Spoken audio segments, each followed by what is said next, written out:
My brother was the golden child, who got everything, so I quietly became successful and watched my parents lose everything when he left them with nothing. My name's Ethan. If I had to describe my family dynamic in one word, it would be lopsided. Growing up, my parents, Mark and Linda, didn't just have favorites. They had a favorite. My younger brother Ryan was the golden child. He was their pride and joy, the one they doted on, praised, and supported in every possible way. And me, I was the invisible one, the kid who got just enough attention to stay alive, but not enough to feel like I mattered. Ryan was one of those kids everyone loved to be around. He had that magnetic energy, always smiling, always talking, always charming people from the moment he could walk. My parents acted like he was some kind of miracle. I, on the other hand, was quieter and more reserved. I liked books, drawing, and tinkering with little projects in my room. I wasn't the type of kid who lit up a room, and I guess that made me less interesting to them. The favoritism started small when we were little.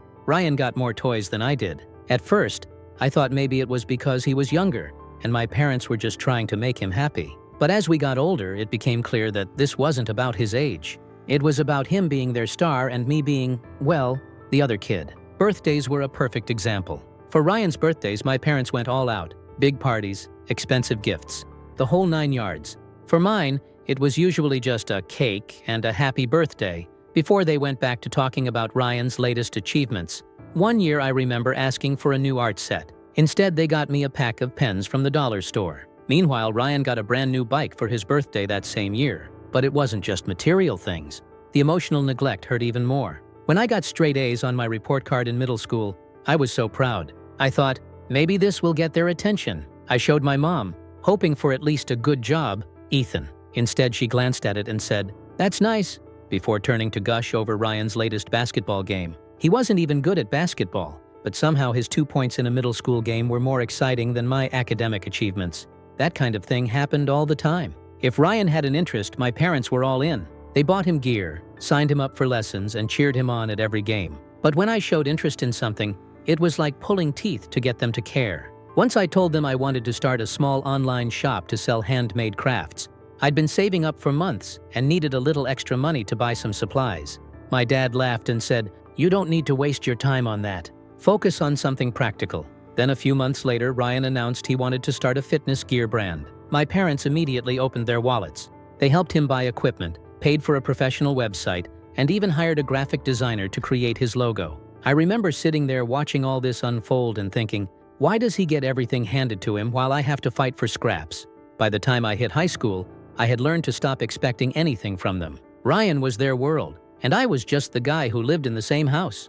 They were so focused on making sure Ryan succeeded that they didn't notice I was slowly pulling away. Ryan, of course, loved being the center of attention. He had this smug attitude, like he knew he was the favorite and enjoyed rubbing it in my face. If I got a new pair of shoes, he'd laugh and say, "Finally upgrading from those hand-me-downs." If I tried to join a conversation at the dinner table, he'd interrupt and steer the topic back to himself. It wasn't just annoying, it was humiliating. I felt like I didn't belong in my own family. My parents encouraged Ryan's behavior by never calling him out. If I complained, they'd say I was being too sensitive or that Ryan was just joking. One incident stands out in my memory. It was during my senior year of high school, and I had entered a regional competition for small business ideas.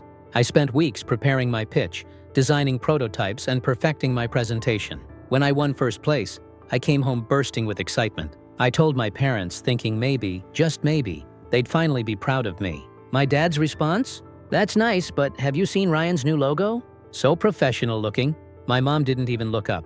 That night, after looking at my phone, I went to my room and cried. Not because I wanted my parents' approval anymore, but because I realized I would never get it. That was the moment I decided I needed to leave. I couldn't keep living in a house where I was constantly overlooked and undervalued. I started making plans to move out as soon as I graduated. But of course, leaving wasn't going to be easy. My parents had invested so much money in Ryan's business that there wasn't much left for me. When I told them I wanted to move out and focus on my own small business, they shut me down immediately. My dad said, "We can't spread ourselves too thin. Ryan's business is the future of this family." It felt like a slap in the face. They didn't even consider my dreams or ambitions because they were too busy propping up Ryan. That's when I realized I couldn't rely on them. If I wanted a better life, I had to build it myself without their help. So that's exactly what I did. After the disaster of my high school years and my parents' blatant favoritism, I knew I couldn't stick around much longer. What little faith I had left in them vanished when they poured thousands into Ryan's half-baked business idea while outright dismissing mine. That was the final straw. I decided I wouldn't wait for anyone to hand me an opportunity. I'd make one for myself. But here's the thing. When you've been ignored and underestimated your whole life, you learn to keep your plans quiet. I wasn't about to announce to my parents that I was working on my own business, especially when they were so dismissive of me. So I went underground. My first step was saving every penny I could. I took on part-time jobs after school, tutoring, babysitting, and even some freelance work online. I lied to my parents, telling them I was volunteering at the library or studying at a friend's house. They didn't ask many questions, probably because they were too busy hovering over Ryan's every move. With the money I saved, I started teaching myself the basics of running a business. I stayed up late watching tutorials on marketing, web design, and product sourcing. It wasn't glamorous. I worked out of my tiny bedroom, often hiding my laptop screen when someone walked in. It felt sneaky, but honestly, it was exhilarating. For the first time, I was working towards something that was mine. My idea was simple. I wanted to create custom-designed products, such as mugs, tote bags, and stationery that appealed to niche audiences.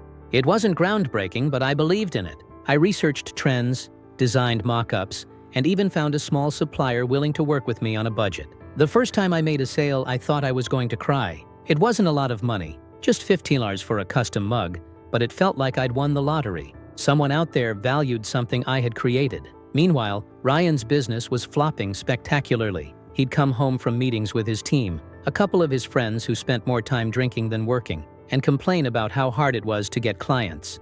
My parents, instead of holding him accountable, just threw more money at the problem. They paid for new equipment, a marketing consultant, and even rented a small office space for him. I overheard my dad once say, "Don't worry, Ryan, these things take time. You're building something big here." It took everything in me not to laugh. Ryan barely lifted a finger, yet my parents treated him like he was the next Steve Jobs. While Ryan was squandering their resources, I was quietly scaling up my little operation. My online shop started gaining traction thanks to some clever social media marketing and word of mouth. I posted on forums and groups where my target audience hung out, subtly plugging my products without coming across as pushy. Slowly but surely, orders started coming in. By the time I graduated high school, I was making enough to support myself. I didn't tell my parents, of course. They assumed I was still just figuring things out.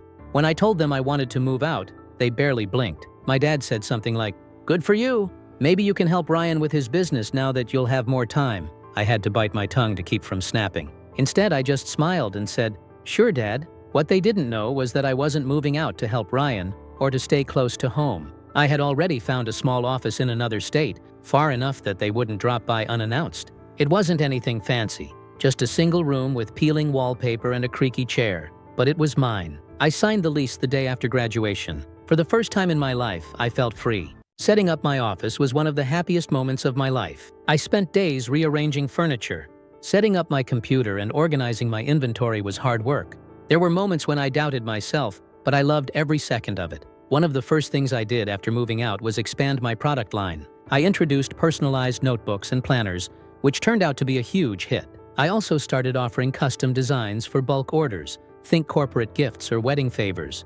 The business grew faster than I expected. Within a year, I was making enough to hire a part-time assistant to help with packing and shipping. By the second year, I had upgraded to a larger office and brought on 2 more team members. Meanwhile, my parents still thought I was working a side job and occasionally helping Ryan. They didn't ask for details and I didn't offer any. It was almost funny how little they cared about what I was actually doing. Ryan, on the other hand, was struggling more than ever. His business had completely tanked. The office my parents rented for him was empty most days, and his website hadn't been updated in months. My dad still tried to prop him up, saying things like, "These are just growing pains," but even he was starting to sound tired. By the time I hit my 3rd year in business, I was making more money than I ever thought possible. I had multiple revenue streams, a loyal customer base, and even a few partnerships with local retailers. I didn't just feel successful, I felt vindicated. All those years of being overlooked and underestimated had led to this moment. My parents had put all their faith in Ryan, and he had let them down. Meanwhile, I had built something from nothing all on my own. But the funny thing was, they still didn't notice. I'd come home for the occasional holiday dinner, and my dad would always ask, "So Ethan, when are you going to get serious about your career?" I wanted to laugh in his face. Instead, I'd just say, "I'm working on it, Dad," and leave it at that. Little did they know I wasn't just working on it. I was thriving. One morning, while sitting in my office scrolling through emails and planning my next product launch, my phone buzzed. I don't usually answer calls from unknown numbers, but something about this one made me pick up. "Hey Ethan, it's Dad." I froze for a moment. My dad doesn't call me often. Hell, he barely calls at all unless he needs some sort of favor. I leaned back in my chair and said, "Hey Dad, what's up?" There was an awkward pause before he started talking. "Your brother, well, Ryan's got another business idea and we're all pitching in to help him get started again. He really wants to get it right this time." I felt my stomach twist. It wasn't anger exactly. It was more like disappointment, the familiar weight I'd been carrying since I was a kid. "Okay," I said cautiously, waiting for the inevitable ask. "Well," Dad continued, "we thought it would be great if you could come home for a family meeting, to brainstorm and help Ryan get this thing off the ground." And there it was, the real reason for the call. I laughed. I couldn't help it. "You want me to help Ryan with another business idea?" "Don't laugh, Ethan. He's learned a lot since the last one didn't pan out, and families should stick together during times like this." I leaned forward, resting my elbow on my desk. "Dad, with all due respect, why would I do that? You've never once asked me for help before." He sighed, and I could almost hear him massaging his temples through the phone. "Look, Ethan, it's not just about Ryan. It's about the family's reputation. People are starting to talk. They're wondering why Ryan can't seem to make anything work. If we all come together, we can help him turn things around and shut those people up." That's when it hit me. This wasn't about family. It wasn't about Ryan. It was about appearances, as always. My parents didn't want to help Ryan because they believed in him. They just didn't want to look bad in front of their friends and neighbors. "I'm sorry, Dad," I said, trying to keep my voice steady. "I've got my own business to run. I don't have time to play cheerleader for Ryan." That's when the guilt trip started. My dad launched into a monologue about how much they'd sacrificed for us, how hard it was to raise two boys, and how I should be grateful for everything they'd done. I stayed silent, letting him ramble. When he finally ran out of steam, I said, "I'm not coming home, Dad. I've got too much on my plate." The line went quiet for a moment, and then he said, "If you don't come, we'll stop supporting you financially." I almost laughed again. "Dad, I haven't needed your money in years. Stop pretending like you've been supporting me." There was a long pause. What's that supposed to mean? It was petty, but I couldn't resist. "It means I've been running my own business for the past few years. I'm doing fine without your help." I could hear the disbelief in his voice. "You're joking." "I'm not. I've got a thriving business, Dad. I'm making more than enough to take care of myself. So no, I won't be coming home to help Ryan." There was a long silence, and then he hung up without another word. I thought that was the end of it, but of course, it wasn't. The next day, my mom called. "Ethan, sweetheart, we need to talk." Her voice was soft, almost pleading, but I knew better than to fall for it. "What do you need, Mom?" She sighed dramatically. "It's about Ryan. He's been so stressed lately, and your father and I are worried about him. We think it would mean a lot to him if you came home and supported him. He's your brother, after all." I gritted my teeth. "Mom, I'm not coming home. I have my own life, my own business. Ryan's problems aren't my responsibility, but we're a family," she said, her voice breaking like she was on the verge of tears. "You can't just turn your back on us." "I didn't turn my back on you. You turned your back on me a long time ago. I'm not going to drop everything just because Ryan needs another bailout." She sniffled, but I didn't feel an ounce of sympathy. For years, I'd craved their approval, their attention, their support. Now that I didn't need any of those things, they suddenly wanted me to play the role of the perfect son. "Ethan," she said, her voice steadier now, "we just want what's best for everyone. Can't you see that?" "No, Mom," I said firmly. "You want what's best for Ryan. You always have. I'm done being second place in this family." I hung up before she could respond. Over the next week, the calls kept coming. My dad left angry voicemails accusing me of being selfish and ungrateful. My mom sent me long texts about the importance of family and how I was breaking her heart. I ignored them all. But then something unexpected happened. One of my friends from high school reached out and said my dad had been asking around about me. Apparently, he went to the local college I was supposed to be attending and tried to pull my records. When they told him I wasn't a student there, he completely lost it. I could only imagine the look on his face when he realized I'd been lying to him for years. A few days later, I got another call from my dad. This time he was furious. "What the hell have you been doing with all the money we sent you for tuition?" I couldn't hold back my laughter. "I used it to build my business, Dad. Thanks for the seed funding." "You lied to us," he shouted. "Do you have any idea how embarrassing this is?" "For who?" I shot back. "You, Ethan, because I'm doing just fine." He tried to lecture me about trust and respect, but I cut him off. "You want to talk about trust? Where was that when I needed it? when I was busting my ass to succeed and you couldn't even bother to notice. He hung up on me again. That's where things stand now. My parents are furious. Ryan's probably sulking, and I'm just sitting here finally feeling free. I thought the chaos would die down after I dropped the truth bomb on my dad about my business and my independence. But I was wrong. If anything, it stirred up a bigger storm. A few days after the phone call, my mom showed up at my office. Yes, she showed up unannounced and uninvited. It was late in the afternoon, and I was wrapping up a meeting with one of my team members when the receptionist poked her head into my office and said, Ethan, there's a woman here asking for you. She says she's your mom." I was stunned for a second. My mom had never taken any real interest in my life, so to have her standing outside my office was surreal. I told the receptionist to let her in, mostly because I didn't want her making a scene in the lobby. Mom walked in looking around like she couldn't believe what she was seeing. "This is nice," she said, her voice laced with surprise. "Thanks," I said flatly, not bothering to mask my annoyance. "What are you doing here, Mom?" She sighed dramatically, like this was all some big inconvenience for her. "I wanted to talk to you face to face. You've been avoiding my calls, and your father and I are worried about you." I leaned back in my chair, crossing my arms. "Worried about me? Since when?" "Don't be like that, Ethan," she said, her tone shifting to one of forced sweetness. "Families argue sometimes, but we need to stick together." I could feel my patience thinning. "Is that why you're here? To guilt-trip me into coming home and playing happy family?" Her face fell for a moment, but she quickly recovered. "No, I'm here because we want to make things right. Your father and I talked about it and realized we might have been too focused on Ryan over the years. We want to make up for it."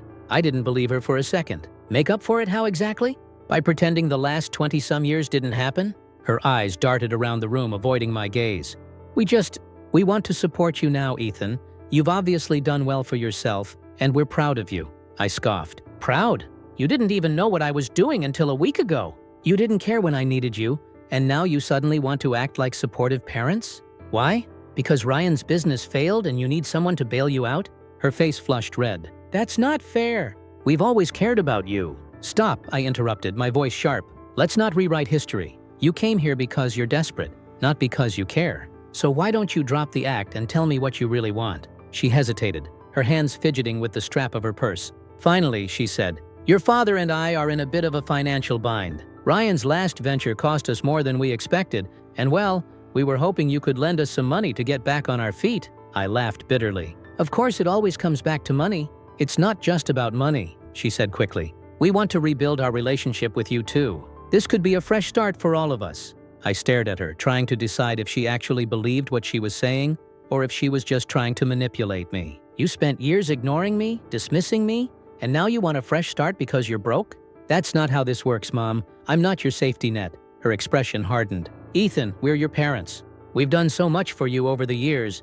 "No, you did so much for Ryan," I snapped. "Don't sit here and pretend you were some kind of supportive parents when you couldn't even bother to ask how I was doing most of the time. I don't owe you anything." She stood up abruptly, her chair scraping against the floor. "You're being selfish. We're still your family whether you like it or not, and you were my family, but you treated me like I didn't exist." I shot back. "Now if you don't mind, I have work to do." She left without another word, slamming the door behind her. I thought that was the end of it, but of course my parents weren't done.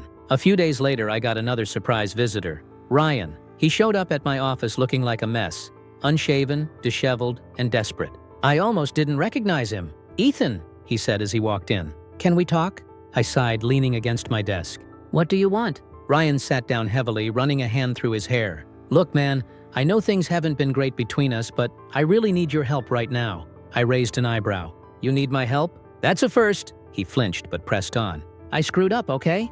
I thought I could handle everything, but I couldn't, and now Mom and Dad are blaming me for all their problems. They're saying it's my fault the business failed, my fault they're broke. Isn't it?" I asked bluntly. He looked at me, hurt flashing in his eyes. "I didn't mean for things to turn out this way. I thought I could make them proud, you know? But now they're turning on me and I don't know what to do." I folded my arms, staring at him. "So you came to me because what? You think I can fix everything?" "I don't know," he admitted, his voice breaking. I need someone to have my back. Please, Ethan." I shook my head. "You've got some nerve coming to me after everything. You bullied me, Ryan. You treated me like crap while Mom and Dad cheered you on, and now you want me to save you?" "I'm sorry," he said quietly. "I was an idiot back then. I didn't realize how much I was hurting you." "Too little, too late," I said firmly. "I've moved on, Ryan. I built a life for myself without any of you. I'm not going to let you drag me back into the mess you created." He sat there for a moment, his shoulders slumped before standing up. "I guess I deserve that," he said. "But for what it's worth, I really am sorry." I didn't say anything as he walked out the door. Since then, I haven't heard from any of them. My phone has been blissfully silent, and I've been focusing on my business and my life. For the first time in years, I feel like I'm in control. I thought I'd seen it all after my parents and Ryan tried to guilt me into helping them. I believed I could finally put all their drama behind me and move forward with my life. But life, as it turns out, has a funny way of throwing one last curveball when you least expect it. About a month after Ryan's desperate visit, I received a letter in the mail. Not an email, not a text, an actual letter. I can't remember the last time anyone had written to me, so I was intrigued enough to open it. The handwriting was familiar. My mom's. The letter was long, rambling, and honestly hard to read in some places because of the smudges where tears had clearly hit the page. She started with the usual lines about how she and my dad missed me, how they regretted everything that had happened, and how much they loved me. But then it took a turn. Apparently, things at home had gotten even worse. The house they'd lived in for decades was gone. My parents had over-leveraged everything to fund Ryan's businesses, and when the last one failed, they couldn't keep up with the mortgage payments. They'd been evicted a few weeks ago, and were now living in a tiny apartment on the outskirts of town. Ryan, the golden child, had cut and run. He took what little money he had left and moved in with a friend 2 states over. He wasn't answering their calls, and my parents were furious. My mom wrote that she couldn't believe Ryan would abandon them after everything they'd done for him. It was ironic, really. They had spent their entire lives bending over backward for Ryan, showering him with love, support, and resources, only for him to leave them high and dry when things got tough. Meanwhile, the son they'd ignored, the one they dismissed as too sensitive or not ambitious enough, was the only one still standing. The letter ended with a plea. My mom begged me to come back, to forgive them, and to help them rebuild their lives. She said they didn't have anyone else to turn to, that they'd learned their lesson and wanted to make things right. I put the letter down and sat in silence for a long time. Part of me wanted to believe her. Part of me wanted to be the bigger person, to go back and try to fix what was left of our family. After all, they were still my parents. And despite everything they had done or hadn't done, I couldn't completely shut off the part of me that craved their love and acceptance. But then I thought about all the years I spent waiting for them to care about me, all the birthdays and holidays where I was an afterthought, all the times they made it clear that Ryan was their priority, and I was just a background character in their perfect little family narrative. I couldn't go back. A few weeks after I got the letter, I heard from my aunt, the only extended family member I still kept in touch with. She called me out of the blue, her voice low and hesitant. "Ethan, I don't know if you've heard, but your parents are in real trouble." I figured as much and didn't bother to hide my lack of sympathy. "They lost the house," she continued, "but it's worse than that. Mark, your dad, he had a big argument with one of his old clients, and it's blown up into a lawsuit. They're being sued for damages, and if they lose, they'll have nothing left." I rubbed my temples. "What do you want me to do about it?" She hesitated. "I'm not saying you owe them anything, Ethan. God knows they've treated you terribly, but they're your parents. I just thought you should know."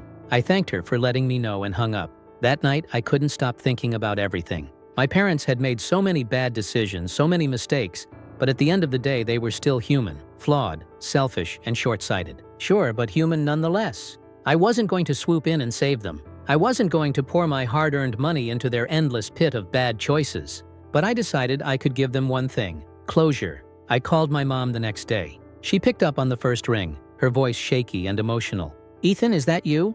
"It's me," I said. "Oh, thank God," she whispered. "I've been praying you'd call. How are you? Are you okay?" "I'm fine," I said, keeping my tone neutral. "I just wanted to talk." She started crying, real guttural sobs that made me feel uncomfortable. After a few moments, she composed herself enough to speak. "Ethan, I'm so sorry for everything, for how we treated you. You didn't deserve that. None of it. I know I appreciate the apology, but it doesn't change what happened," I said bluntly. She sniffled. "I know, I don't know how to fix this." "You can't fix it," I replied. "It's too late for that, but you can learn from it. Maybe someday we can have a relationship, but it's going to take time and real effort from you and Dad. We're willing to do whatever it takes," she said quickly. "We'll prove it to you, Ethan, I promise." I didn't respond right away. I knew better than to put too much stock in her promises. "Take care of yourselves," I finally said. "That's all I can say right now." We hung up, and I felt an odd sense of peace. For the first time in my life, I felt like I was in control of my relationship with my family. Hey Reddit, it's me again. I know I said I was done with my parents and their drama, but life has a way of complicating things. I've been sitting with everything for the past few months, and I realized something. No matter how much they've hurt me, they're still my parents. That doesn't mean I'm forgiving everything overnight or pretending it didn't happen. It just means that I couldn't shake the thought of them struggling, homeless and hopeless. As much as I wanted to stay detached, the idea of walking away entirely started to feel wrong. So after a lot of internal debate, I decided to step in, not to fix their lives, but to give them a fighting chance to fix it themselves. I made one thing clear to myself. This wasn't about being the hero or proving a point. This was about setting boundaries and doing what I felt was right. A few days ago, I drove to the tiny apartment my parents had moved into after losing the house. I hadn't told them I was coming, and I wasn't sure what to expect. When I knocked on the door, my mom answered. She looked older than I remembered, more worn down. Her eyes widened when she saw me. "Ethan," she whispered. "You came?" "Yeah," I said, stepping inside. The apartment was small, cluttered, and depressing. My dad was sitting on the couch, flipping through a stack of papers. He looked up when he heard my voice. "Ethan," he said gruffly, standing up. "What are you doing here?" I looked between the two of them and took a deep breath. "I'm here because I've been thinking about everything, and I've decided I want to help. Not because I owe you anything, but because I want to." My dad's face twisted in confusion, while my mom's eyes filled with tears. "Ethan, you don't have to do this," she said. "You're right," I said bluntly. "You don't. But that's not the point. I'm not here to rehash the past. I'm here to give you a chance to get back on your feet. That's it. No strings attached, no guilt trips. Just a chance." My dad sat back down heavily, running a hand through his hair. "How?" he asked after a long silence. "I'll help cover your immediate debts. Rent, basic bills, stuff like that, but only temporarily," I explained. "And I'll help you figure out a plan to get back on track. But that's it. The rest is on you." They both nodded, stunned into silence. Over the next few days, I sat down with them and went through their finances. It was worse than I thought. They were drowning in credit card debt, overdue bills, and the fallout from my dad's lawsuit. Ryan's failed businesses had left them with nothing but broken promises and unpaid loans. I helped them set up a budget, arranged for some of their smaller debts to be consolidated, and even paid a couple of urgent bills to keep the lights on. It wasn't easy seeing how far they'd fallen, but I kept reminding myself that this was a temporary arrangement. There were a few tense moments, of course. My dad had a hard time swallowing his pride, and my mom kept trying to apologize for everything. I told her that apologies were fine, but what I really needed was for them to take responsibility for their lives moving forward. "This is the last time I'm doing this," I said firmly. "After this, you're on your own." They both nodded, and for once, I believed they understood. The hardest part was facing my own emotions. Every time I handed them money or sat down to help them figure out a problem, a part of me wondered if I was being stupid, if I was setting myself up to be taken advantage of again. But another part of me felt like I was finally closing the chapter on years of pain and resentment. Helping them wasn't about fixing the past. It was about proving to myself that I could rise above it. It's been a week since I stepped in, and so far things seem to be looking up. My parents have started looking for part-time jobs, and they're taking budgeting seriously. I even set up an online bill pay system for them to make things easier. I'm not saying everything is perfect now. There's still a lot of history between us, and it's going to take a long time to rebuild trust. But for the first time in a long time, I feel like we're moving forward instead of just spinning in circles. I'm cautiously optimistic, but I'm also keeping my boundaries firmly in place. If they slip back into old habits, I'll walk away again. No hesitation. But for now, I'm willing to give them this one last chance.